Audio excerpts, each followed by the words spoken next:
É difícil até falar o que passa pela nossa cabeça nesse momento, mas tem que fazer um videozinho aqui sobre esse título de Copa do Brasil, um título que coroa um ano bizarro do Corinthians e um ano que mostra a força desse clube, né? Que mostra o quanto o Corinthians é moldado na dificuldade, né? O quanto o Corinthians é sobre se superar, sobre superação. Até a final tem essa pitada, né? O Corinthians chega como favorito, faz um primeiro jogo ruim e quando o Corinthians perde o favoritismo, parece que muito corintiano viu a confiança crescer, né? Viu aquela esperança de, porra, não somos favoritos, temos aqui uma história, temos aqui uma possibilidade, e é nessa dificuldade que o Corinthians vai moldar mais uma taça. Então, puta que pariu, que ano especial, cara.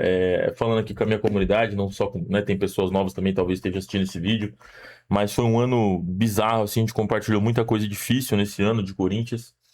E terminar assim era impensável até para o maior dos otimistas, né? Um ano que, além dos títulos, tem a coroação também nos derbys, né? A gente nos dois títulos que fizemos, eliminamos os caras no percurso, um na final, um nas oitavas. Então é um campeonato de merecimento e acho que a gente fala muito pouco sobre o merecimento desse time do Corinthians na Copa do Brasil, especialmente, né?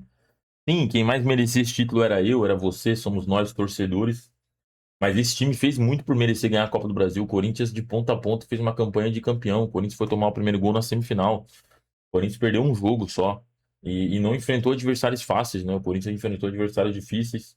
Enfrentou um Cruzeiro, que foi um dos melhores times do ano. Enfrentou um rival que eu acho que não tem missão mais difícil do que um clássico, mata-mata, pesado. O Atlético Paranaense, fora de casa, sempre tem aquela dificuldade. Uma final contra um bom Vasco, né? O time do Vasco com vários valores individuais interessantes. Então, e foi uma campanha absoluta, cara. Uma campanha absoluta do Corinthians, de ponta a ponta. Não, né? Venceu todos os jogos em casa, cara. Não é normal isso, um time vencer todos os seus jogos em casa. Geralmente o mata-mata a gente fala, né? O ideal é ser empatar fora e ganhar em casa. Empatar fora e ganhar em casa. O Corinthians ganhou todos os jogos fora de casa. Então tem que valorizar demais. E acho que tem que valorizar muita coisa nessa caminhada, né? O Corinthians ano passado estava com 0,004% de chance de ir para a Copa do Brasil. É aí que entram alguns personagens, né? Acho que o Memphis Depay, evidentemente, vai ser quem vai ganhar o maior mérito aqui. Eu vou falar bastante dele. Mas acho que o título também é de Ramon Dias e Emiliano Dias, né? Ontem vi uma foto dos dois comemorando ali. Fiquei até um pouco emocionado. Acho que são dois caras muito importantes nesse momento de resgate de um Corinthians que estava machucado, estava realmente brigando para não cair de verdade, assim, né? Não foi igual esse ano, que a pontuação do Corinthians é de time que talvez caia e tal. Mas não, ano passado a briga era real, era de verdade, e os caras assumiram a bronca e não só nos salvaram do rebaixamento, como fizeram isso, né? Colocaram a gente numa Libertadores e numa Copa do Brasil. Então, sem aquela reação, sem aqueles 9 jogos históricos, e realmente, né, tirando esses títulos, mas dos últimos anos, talvez o momento mais especial que o corintiano viveu foi essa sequência, né? Ver o time bater de frente com todo mundo, ganhar de quem quiser, jogar a bola, ver jogadores talentosos. Foi muito especial, muito corintiano novo aí. Vai ser um recorde, talvez o melhor recorde do Corinthians dos últimos tempos que essa pessoa viu. Então, tem que gostar muito desses caras, desse elenco, do Ramon e do Emiliano. Não deu, chegaram no teto, tá tudo certo, um abraço para eles, mas fazem parte desse título. E o Memphis Depay, acho que a discussão de se é ídolo ou não é muito pequena para hoje, né? Acho que é desnecessário a gente ficar tentando entrar em consenso se é ídolo, se não é. O que importa é o que ele fez, né? E o que ele fez já tá na história, o que ele fez já é muito grande. Memphis Depay já eternizou seu nome na história do Corinthians, acho que isso não tem discussão, né? Se é ídolo ou não é, você que escolhe aí na sua casa. Mas ele já é um cara eterno, né? Já tá no panteão dos grandes da história do Corinthians. É um cara que vem da Holanda, artilheiro do seu país, com uma idade razoavelmente boa ainda para jogar futebol. E vem querendo muito, né? Vem querendo muito. O Corinthians, de um ano, sai de um time rebaixado com um time campeão paulista e da Copa do Brasil. Não é pouca coisa. Não é pouca coisa, não é pouca coisa mesmo. Não é pouca coisa mesmo. E tem gol dele em final, tem gol dele em semifinal, tem gol dele no clássico. E tem uma declaração ontem que, para mim, faz ele subir ainda mais degraus, assim, né? Tem pouco jogador do Corinthians que fala sobre a diretoria, sobre os problemas, bate de frente. Tem poucos ídolos na história recente do Corinthians que fizeram isso. E o Memphis ontem, num dia de título, ele ainda tem peito para bater de frente com o que está atrapalhando o Corinthians, né? Ele ainda tenta ajudar o Corinthians de outra forma, né? Então é uma loucura, né? Mas por mais que tentaram de todas as formas emplacar um Memphis descompromissado, um Memphis que não liga pro Corinthians, eu acho que o que ficou nítido desde que o Memphis chegou é que ele liga muito. E se ele não ligasse, ele nem estaria aqui. Eu acho que ele escolheu o Corinthians realmente. Não acho que foi da boca para fora quando ele falou de propósito. Acho que ele tirou isso realmente, sentiu isso, abraçou isso. E tá aqui, mano. Tá aqui se importando, lutando, criticando quem atrapalha o Corinthians. Então é um cara que, como eu falei assim, tem que ser eterno, tá? O Memphis Depay tem que ser eterno no Corinthians e já é eterno. Não tenho o que falar. É um monstro, é um monstro, um monstro. Memphis Depay colocou seu nome na história, sem dúvida alguma. E a gente tem que ter gratidão e admiração pelo cara. Admiração pelo cara. Não fez uma grande final, mas tá lá para fazer o gol. Enfim, e falando da final, acho que. Ah, culpa comentários daqueles jogos perfeitos, né? Acho que a gente teve um erro ali, que foi o erro do Ranieri de passe. O André Ramalho não marca bem. Mas de resto, uma atuação de gente grande do Corinthians. Todo mundo claramente dando a vida e sabendo o que significava esse jogo. E acho que isso que importa, né? O jogar com raça que a Fiel tá com você, não é da boca para fora. A gente percebe a entrega, a gente abraça os caras, a gente empurra, a gente ajuda os caras a ser campeão, e foi isso que aconteceu no Maracanã. O Martínez fez um jogo de maluco, assim, cara, uma insanidade que o Martínez fez no jogo. Eu fiquei impressionado. O Breno Bidon recusa comentários, né? Eu acho que, tirando o Ronaldo na Vila Belmiro, assim, eu me lembro de ter visto ao vivo. Claro que tem lances que eu vejo geniais do Marcelinho, do Sócrates, mas eu não tava, né, não tava vendo. Do que eu vi ao vivo, acho que depois do Ronaldo na Vila, o lance mais genial, assim, que eu lembro de futebol de Corinthians. E acho que ser no Maracanã numa final aumenta ainda mais esse peso, tá?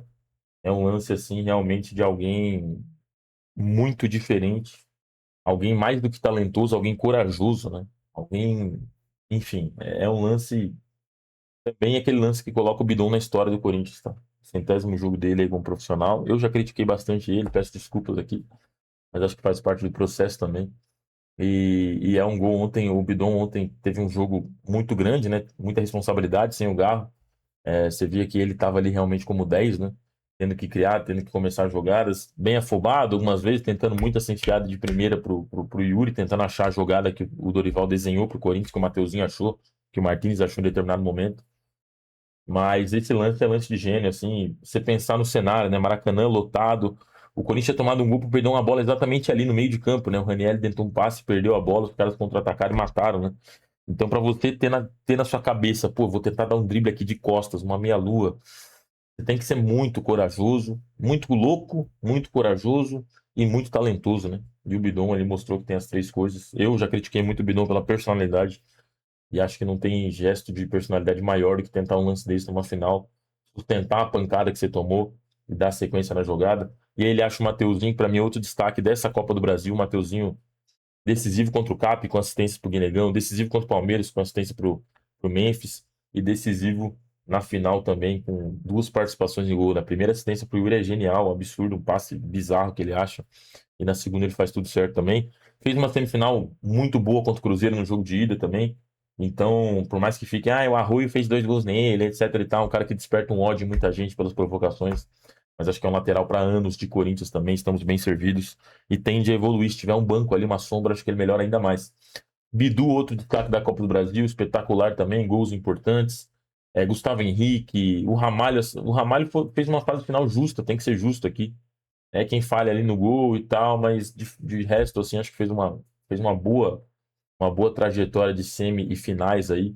É, Enfim, o Maicon também acho que merecia muito esse título, muita gente bate no Maicon. Claro que ele não tá 100%, não é aquele Maicon de algum momento a gente achou que seria, mas é um Maicon de uma excelente reta final de temporada. Gostei da reta final de temporada do Maicon, importante, importante pra cacete.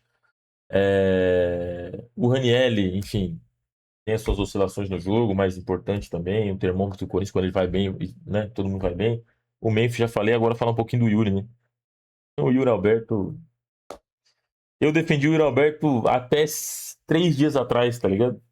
3 dias atrás foi quando eu desisti do Yuri Alberto no jogo de ida contra o Vasco. Fiz um vídeo falando: Dorival, tira o Yuri, cara. Tira o Yuri, está prejudicando o Corinthians. E no jogo seguinte, o Yuri Alberto, nada mais Yuri Alberto do que isso, né? Ele acaba com o jogo, é o cara da final, um gol, uma assistência. Fora todos os lances de perigo que ele gera sozinho, né? Contra 3 zagueiros do Vasco ali na explosão. Então o Yuri Alberto é isso, cara. É um cara extremamente gostável, né? Eu sempre falo aqui, é muito difícil não amar o Yuri Alberto. Ao mesmo tempo que é um cara extremamente odiável em determinados momentos. Mas eu acho que o Yuri Alberto, a essência dele faz a gente não desistir, né, cara? E acho que a torcida do Corinthians não desiste dele por isso. É um cara muito Corinthians, um cara que combina muito com a gente. E eu não tenho problema nenhum em falar, né? Já falei aqui, acho que me parece um cara que vai ter uma longevidade de Brasil muito grande, vai ficar muito tempo no Corinthians. E eu acho que estaremos bem servidos na medida do possível. Tem os momentos de estresse, mas é um cara que entrega, é um cara que merece, é um cara, enfim. Como eu falei, Corinthians, né? A história do Yuri. É chato, né? Mas ele tá sempre superando, sempre saindo de uma crise. Mas parece muito com o Corinthians, parece muito com o Corinthians, cara. Parece muito com o Corinthians. O Corinthians é isso, cara. É o que eu falei, né? É funcionário difícil, na pressão, no momento ruim, velho. E o Yuri Alberto é um pouco isso também, certo? E pra fechar, Ângelo Romero. Pô, o Ângelo Romero, eu sei que tem gente que me julga e tal, mas eu amo o Romero. Por isso, assim, cara, eu acho o Romero uma demonstração de corintianismo. Um cara que ninguém dá nada, um cara que chega, não tem espaço, todo mundo olha ele como patinho feio. Ele trabalha muito para se tornar um dos grandes da história do Corinthians. E você gostando ou não, ele é um dos grandes da história do Corinthians. Estrangeiro com mais gols, mais jogos, mais títulos. E ao que tudo indica, né? O cara, o seu último jogo, a sua última foto com a camisa do Corinthians em campo, vai se erguendo mais uma taça como capitão, como uma liderança claramente respeitada nesse grupo, claramente importante para esse elenco. Então, para mim, o Romero é sem palavras. Acho o Romero uma demonstração muito, muito bonita do que é o Corinthians, cara. O Corinthians é esse trabalhador que mata um leão por dia para estar ali no meio dos grandes, né? Para estar importante. O Corinthians contraria a estatística, o Romero fez isso. Dessa vez não ajudou muito no título, né? Mas dentro de campo. Mas é um cara grande na história e máximo respeito ao Romero. E evidentemente fechar também falando do Dorival Júnior, não é pouca coisa o cara empilhar 3 Copas do Brasil seguida. Então, Dorival Júnior, é, parabéns e me desculpa, né? Todas as vezes que eu duvidei de você, você entende um pouquinho mais de bola do que eu, certo? Mas eu tava longe de ser dos seus maiores críticos, mano. Confiei bastante nessa Copa do Brasil. E não tem o que falar. É ficar pro ano que vem, desenvolver esses jovens que ele tá lançando, lançar novos jovens, torcer para receber alguns reforços aí. E quem sabe o Dorival Copeiro do ano que vem não seja um Dorival na Libertadores, né? Se Deus quiser. Dá, mano, dá. Por isso ganhou a Copa do Brasil, que é um torneio muito parecido com a Libertadores hoje. Dependendo do sorteio na Libertadores, tem um caminho até mais fácil. Por isso pegou Palmeiras, Cruzeiro, Vasco. Tirando o Vasco aí, que é um time. Mas, pô, Palmeiras e Cruzeiro é um jogo digno de quarta de semi de Libertadores. Dá, dá. Beleza? Tamo junto, vai Corinthians. Obrigado a todo mundo que acompanha esse título com a gente. Deixa seu comentário aí, quem foi o destaque do título. E é nóis, cara. Você merece mais, você que tá em casa aí. É nóis.